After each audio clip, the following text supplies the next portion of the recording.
ನೌಕರನಿಗೂ ಮನೆ ಯಜಮಾನಿಗೂ ಇದ್ದ ಸಂಬಂಧ ಗಂಡನಿಗೆ ಗೊತ್ತಾಗಿತ್ತು. ಈಕೆ ಹೆಸರು ರೇವತಿ. ಕಾಲೇಜಿಗೆ ಹೋಗುವ ಹುಡುಗಿ.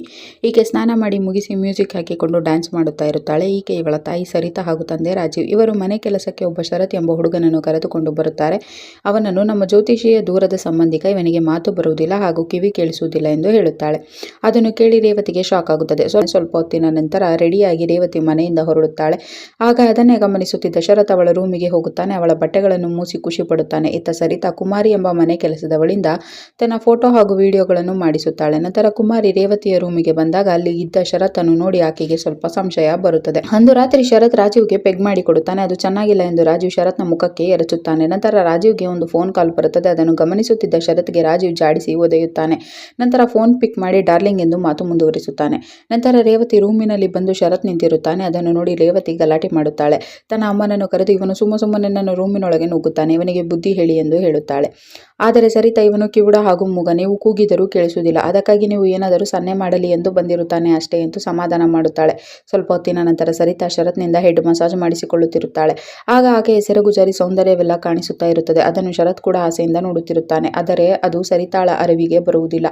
ಅದನ್ನು ನೋಡಿದ ರೇವತಿ ಕೋಪ ಮಾಡಿಕೊಂಡು ಹೋಗುತ್ತಾಳೆ. ನಂತರ ರೇವತಿ ಕುಮಾರಿಗೆ ಒಂದು ಲಿಪ್ಸ್ಟಿಕ್ ಅನ್ನು ಗಿಫ್ಟ್ ಮಾಡುತ್ತಾಳೆ. ಜೊತೆಗೆ ಶರತ್ ಮೇಲೆ ಒಂದು ಕಣ್ಣಿಟ್ಟಿರು, ಅವನು ಯಾಕೋ ವಿಚಿತ್ರವಾಗಿ ವರ್ತಿಸುತ್ತಾನೆ, ಅವನ ಮೇಲೆ ನನಗೆ ಸಂಶಯವಿದೆ ಎಂದು ರೇವತಿ ಹೇಳುತ್ತಾಳೆ. ಆಗ ಕುಮಾರಿ, ನನಗೂ ಹಾಗೆ ಅನಿಸುತ್ತದೆ, ನಾನು ಅವನನ್ನು ಗಮನಿಸುತ್ತೇನೆ ಎಂದು ಒಪ್ಪಿಕೊಳ್ಳುತ್ತಾಳೆ. ಅಂದು ತಿಂಡಿ ಮಾಡುವಾಗ ರಾಜೀವ್ ಮೆಸೇಜ್ ಮಾಡುತ್ತಾ ಇರುತ್ತಾನೆ. ಆಗ ಸರಿತಾ, ನೀವು ತಿಂಡಿ ಮಾಡಿ ಎಂದು ಮೊಬೈಲ್ ಕಿತ್ತುಕೊಳ್ಳಲು ಹೋಗುತ್ತಾಳೆ. ಆಗ ಕೋಪಗೊಂಡ ರಾಜೀವ್ ಅವಳ ಕಪಾಳಕ್ಕೆ ಹೊಡೆಯುತ್ತಾನೆ. ನಾನು ಹೇಳಿಲ್ಲವೇ ನನ್ನ ಮೊಬೈಲನ್ನು ನೀನು ಮುಟ್ಟಬಾರದು ಎಂದು ಹೇಳಿ ಬೈಯುತ್ತಾನೆ. ಅಂದು ರಾತ್ರಿಯೇ ಸರಿತಾ ಮತ್ತೆ ರಾಜೀವ್ ಜೊತೆ ಜಗಳವಾಡುತ್ತಾಳೆ. ನೀನು ನನ್ನ ಫೋನ್ ನೋಡಬಹುದು, ನಾನು ನಿನ್ನ ಫೋನ್ ನೋಡಬಾರದೆ, ನನಗೆ ಅನಿಸುತ್ತದೆ ನೀನು ಯಾರ ಜೊತೆಗೂ ಅಫೇರ್ ಇಟ್ಟುಕೊಂಡಿದ್ದೀಯಾ ಎಂದು ಕೇಳುತ್ತಾಳೆ. ಆಗ ಕೋಪಗೊಂಡ ರಾಜೀವ್ ಸರಿತಾಳ ಕುತ್ತಿಗೆ ಹಿಸುಕಲು ಹೋಗುತ್ತಾನೆ. ಅದೇ ಸಮಯಕ್ಕೆ ರೇವತಿ ಅವರನ್ನು ಬಂದು ಬಿಡಿಸುತ್ತಾಳೆ. ಆಗ ಸರಿತಾ ಕಣ್ಣೀರು ಹಾಕುತ್ತಾಳೆ. ಅನಂತರ ಕೂಡ ಶರತ್ ಡ್ರಿಂಕ್ಸ್ ಅನ್ನು ತನ್ನ ಮೇಲೆ ಚೆಲ್ಲಿದ ಎಂದು ರಾಜೀವ್ ಚೆನ್ನಾಗಿ ಹೊಡೆಯುತ್ತಾನೆ. ಅದೇ ಸಮಯಕ್ಕೆ ಅವನಿಗೆ ತನ್ನ ಗರ್ಲ್ ಫ್ರೆಂಡ್ ನ ಕಾಲ್ ಬರುತ್ತದೆ. ಅವಳ ಜೊತೆ ಪ್ರೀತಿಯಿಂದ ಮಾತನಾಡುತ್ತಾ ಇರುತ್ತಾನೆ. ಇದರಿಂದ ಶರತ್ಗೆ ತುಂಬಾ ಕೋಪ ಬರುತ್ತದೆ. ಸ್ವಲ್ಪ ಹೊತ್ತಿನ ನಂತರ ಶರತ್ ಫೋನ್ಗೆ ಒಂದು ಕರೆ ಬರುತ್ತದೆ. ಆಗ ಶರತ್ ಮೊದಲ ಬಾರಿಗೆ ಮಾತನಾಡುತ್ತಾನೆ. ಅವನು ಕಿವುಡ ಹಾಗೂ ಮೂಗ ಆಗಿರುವುದಿಲ್ಲ. ನಾನು ಅಂದುಕೊಂಡಿರುವ ಕೆಲಸ ಮಾಡಿ ಮುಗಿಸುತ್ತೇನೆ ಎಂದು ಫೋನಿನಲ್ಲಿ ಹೇಳುತ್ತಾನೆ. ಮರುದಿನ ಕುಮಾರಿ ಕೆಲಸ ಮಾಡುತ್ತಿದ್ದಾಗ ಆಕೆಯ ಸೆರಗು ಜಾರಿದ್ದರಿಂದ ಅವಳನ್ನು ಕೂಡ ಶರತ್ ಕೆಟ್ಟ ದೃಷ್ಟಿಯಿಂದ ನೋಡುತ್ತಾ ಇರುತ್ತಾನೆ. ಸ್ವಲ್ಪ ಹೊತ್ತಿನ ನಂತರ ಕುಮಾರಿ ಕೂಡ ಸರಿತಾಗೆ, ಈ ಶರತ್ ಮೇಲೆ ನನಗೆ ಯಾಕೋ ಅನುಮಾನವಿದೆ, ಅವನು ನನ್ನನ್ನು ಹಾಗೂ ರೇವತಿ ಬೇಬಿಯನ್ನು ಕೂಡ ಕೆಟ್ಟ ದೃಷ್ಟಿಯಿಂದ ನೋಡುತ್ತಾನೆ ಎಂದು ಹೇಳುತ್ತಾಳೆ. ಆದರೆ ಆ ವಿಷಯವನ್ನು ಸರಿತಾ ನಿರಾಕರಿಸುತ್ತಾಳೆ.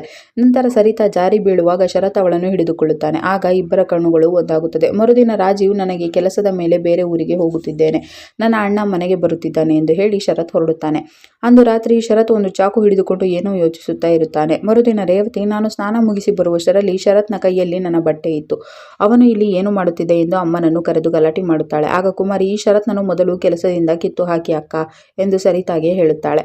ನಂತರ ಶರತ್ ಬಂದು ಅಡುಗೆ ಮನೆಯಲ್ಲಿ ಕೆಲಸ ಮಾಡುತ್ತಿದ್ದ ಕುಮಾರಿಯನ್ನು ಗುರಾಯಿಸುತ್ತಾ ಇರುತ್ತಾನೆ. ಆಗ ಕುಮಾರಿ, ನನ್ನನ್ನೇ ಗುರಾಯಿಸುತ್ತೀಯ, ನಿನ್ನ ಕಣ್ಣು ಕಿತ್ತು ಹಾಕಬೇಕು ಎಂದು ಮನಸ್ಸಿನಲ್ಲಿ ಅಂದುಕೊಳ್ಳುತ್ತಾಳೆ. ಆಗ ಶರತ್, ನೀನು ನನ್ನನ್ನೇ ಕೆಲಸದಿಂದ ಕಿತ್ತು ಹಾಕಿಸುತ್ತೀಯ, ನಿನಗೆ ನಾನು ಬುದ್ಧಿ ಕಲಿಸುತ್ತೇನೆ ಅಂತ ಅಂದುಕೊಳ್ಳುತ್ತಾನೆ. ಮರುದಿನ ರಾಜೀವ್ನ ಅಣ್ಣ ಹರೀಶ್ ಇವರ ಮನೆಗೆ ಬರುತ್ತಾನೆ. ಅಂದು ರಾತ್ರಿ ಸರಿತಾಳ ಬೆಡ್ರೂಮಿನಲ್ಲಿ ಶರತ್ ಅವಿತುಕೊಂಡಿರುತ್ತಾನೆ. ಅವನನ್ನು ಸರಿತಾ ಆಚೆ ಕರೆಯುತ್ತಾಳೆ. ಆಗ ಶರತ್, ನಾನು ಹಳ್ಳಿಗೆ ಹಣ ಕಳುಹಿಸಬೇಕು, ನನಗೆ ಹಣ ಬೇಕು ಎಂದು ಹೇಳುತ್ತಾನೆ. ಆಗ ಸರಿತಾ, ನಾನು ಕೊಟ್ಟಿರುವ ಕೆಲಸ ಮೊದಲು ನೀನು ಮಾಡು, ನನ್ನ ಗಂಡನ ಗರ್ಲ್ ಫ್ರೆಂಡ್ನ ಹೆಸರು ಹಾಗೂ ನಂಬರನ್ನು ತೆಗೆದುಕೊಂಡು ಅವಳ ಮರ್ಯಾದೆಯನ್ನು ನಾನು ಹರಾಜು ಹಾಕಬೇಕು, ಆಮೇಲೆ ನಿನಗೆ ಹಣ ಸಿಗುತ್ತದೆ. ಅವಳು ನನ್ನ ಜಾಗವನ್ನು ಪಡೆಯಬೇಕು ಎಂದು ಟ್ರೈ ಮಾಡುತ್ತಿದ್ದಾಳೆ, ನನ್ನ ಗಂಡನಿಗೂ ಕೂಡ ಬುದ್ಧಿ ಕಲಿಸಬೇಕು ಎಂದು ಹೇಳುತ್ತಾಳೆ. ಆಗ ಶರತ್ ಅವಳನ್ನು ನಿನ್ನ ಗಂಡ ಡಾರ್ಲಿಂಗ್ ಎಂದು ಕರೆಯುತ್ತಾನೆ, ನಿಮ್ಮ ಗಂಡ ಬಂದ ಮೇಲೆ ಎಲ್ಲವನ್ನು ಡೀಟೇಲ್ಸ್ ಕೊಡುತ್ತೇನೆ ಎಂದು ಹೇಳುತ್ತಾನೆ. ಆಗ ಸರಿತಾ ಅವನಿಗೆ ಹಣವನ್ನು ಕೊಡುತ್ತಾಳೆ. ಅಂದು ರಾತ್ರಿ ಡಿನ್ನರ್ ಮಾಡುವಾಗ ಶರತ್ ಬೇಕು ಅಂತಲೇ ರೇವತಿಯನ್ನು ಟಚ್ ಮಾಡುತ್ತಾ ಊಟವನ್ನು ಸರ್ವ್ ಮಾಡುತ್ತಾನೆ. ಅದನ್ನು ಗಮನಿಸಿದ ಹರೀಶ್ ಕೂಡ ಶರತ್ಗೆ ಬೈಯುತ್ತಾನೆ. ಆಗ ಸರಿತಾ ಅವನಿಗೆ ಮಾತು ಬರೋದಿಲ್ಲ ಹಾಗೂ ಕಿವಿ ಕೇಳೋದಿಲ್ಲ ಎಂದು ಹೇಳ್ತಾಳೆ. ಅದರಿಂದ ಅವನಿಗೆ ಗೊತ್ತಾಗುವುದಿಲ್ಲ ಎಂದು ಹೇಳುತ್ತಾಳೆ. ಅದನ್ನು ಕೇಳಿ ಹರೀಶ್ಗೆ ಶಾಕ್ ಆಗುತ್ತದೆ. ಅಂದು ಹಣವನ್ನು ಬ್ಯಾಗ್ನಲ್ಲಿ ಸರಿತಾ ತುಂಬಿಡುತ್ತಾಳೆ. ಅದೇ ಸಮಯಕ್ಕೆ ಕುಮಾರಿ, ನನಗೆ 3 ದಿನ ರಜೆ ಬೇಕು ಎಂದು ಕೇಳಿಕೊಂಡು ಹೋಗುತ್ತಾಳೆ.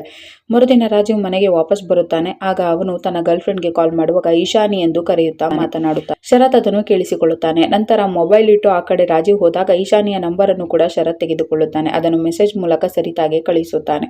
ಅದನ್ನು ನೋಡಿ ಸರಿತಾಗೆ ಖುಷಿಯಾಗುತ್ತದೆ. ಅದೇ ಸಮಯಕ್ಕೆ ರೇವತಿ ಬಂದು, ಅಪ್ಪ ನಿನ್ನೆ ರೆಸ್ಟೋರೆಂಟ್ನಲ್ಲಿ ಯಾವುದೋ ಹುಡುಗಿಯ ಜೊತೆ ಕೂತಿದ್ದರು ಎಂದು ಹೇಳುತ್ತಾ ಇರುತ್ತಾಳೆ. ಅದೇ ಸಮಯಕ್ಕೆ ರಾಜೀವ್ ಕೂಡ ಅಲ್ಲಿಗೆ ಬರುತ್ತಾನೆ. ಆಗ ರಾಜೀವ್ನ ಶರ್ಟ್ ಪಟ್ಟಿ ಹಿಡಿದು, ನೀವು ಯಾರ ಜೊತೆ ಇದ್ದೀರಿ ಎಂದು ರೇವತಿ ಕೇಳುತ್ತಾಳೆ.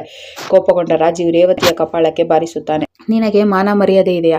ಅಪ್ಪನ ಕಾಲರ್ ಪಟ್ಟಿಯನ್ನು ಹಿಡಿಯುತ್ತೀಯಾ ಎಂದು ಇಬ್ಬರಿಗೂ ಬೈದು ಹೋಗುತ್ತಾನೆ. ಅಂದು ರಾತ್ರಿ ಹರೀಶ್ ಹಾಗೂ ರಾಜೀವ್ ಇಬ್ಬರು ಚೆನ್ನಾಗಿ ಎಣ್ಣೆ ಹೊಡೆಯುತ್ತಾರೆ.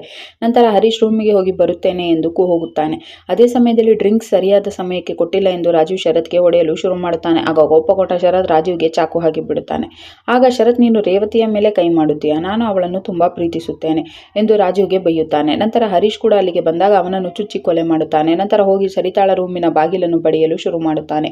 ನಂತರ ಪೊಲೀಸರು ಬಂದು ಶರತ್ನನ್ನು ಹಿಡಿದುಕೊಳ್ಳುತ್ತಾರೆ. ಆಗ ಸರಿತಾ, ಇವನು ನನ್ನ ಗಂಡನನ್ನು ಹಾಗೂ ನಮ್ಮ ಭಾವನನ್ನು ಕೊಲೆ ಮಾಡಿದ್ದಾನೆ, ನಮ್ಮ ಮೇಲೆ ಅಟ್ಯಾಕ್ ಕೂಡ ಮಾಡಿದ, ಅದಕ್ಕಾಗಿ ನಾನು ಕರೆ ಮಾಡಿದ್ದೆ ಎಂದು ಪೊಲೀಸರಿಗೆ ಸುಳ್ಳು ಹೇಳುತ್ತಾಳೆ. ಆಗ ಶರತ್ ಇದು ಸುಳ್ಳು ಎಂದು ಹೇಳಿದರೂ ಅವನನ್ನು ಪೊಲೀಸರು ಎತ್ತ ಹಾಕಿಕೊಂಡು ಹೋಗುತ್ತಾರೆ. ನಂತರ ಒಬ್ಬಳೇ ಕೂತಿದ್ದಾಗ ಸರಿತಾ, ನಾನು ಶರತ್ನನ್ನು ಕರೆದುಕೊಂಡು ಬಂದಿದ್ದು ಬರೀ ನನ್ನ ಸವತಿಯನ್ನು ಹುಡುಕಲು, ಆದರೆ ಅವನು ನನ್ನ ಗಂಡನನ್ನೇ ಕೊಂದು ಬಿಟ್ಟ. ಅದು ಒಳ್ಳೆಯದೇ ಆಯಿತು, ಇದರಿಂದ ಪೂರ್ತಿ ಆಸ್ತಿ ನನಗೆ ಸಿಕ್ಕಿತು. ಆದರೂ ನನ್ನ ಮಗಳ ಮೇಲೆ ಕಣ್ಣು ಹಾಕಿದ, ಅದಕ್ಕೆ ಅವನಿಗೆ ಸರಿಯಾದ ಸ್ಥಿತಿ ಬಂದು ಜೈಲಿಗೆ ಸೇರಿದ ಎಂದು ನಗುತ್ತಾಳೆ. ಈ ಕತೆ ಇಲ್ಲಿಗೆ ಮುಗಿಯುತ್ತದೆ. ಈ ವಿಡಿಯೋವನ್ನು ಪೂರ್ತಿ ನೋಡಲು ಶಿಮಾರು ಟಿವಿ ಎಂಬ ಯೂಟ್ಯೂಬ್ ಚಾನಲ್ನಲ್ಲಿ ಮೇಮ್ ಸಾಬ್ ಔರ್ ನೌಕರ್ ಎಂದು ಹುಡುಕಿ ನೋಡಬಹುದು.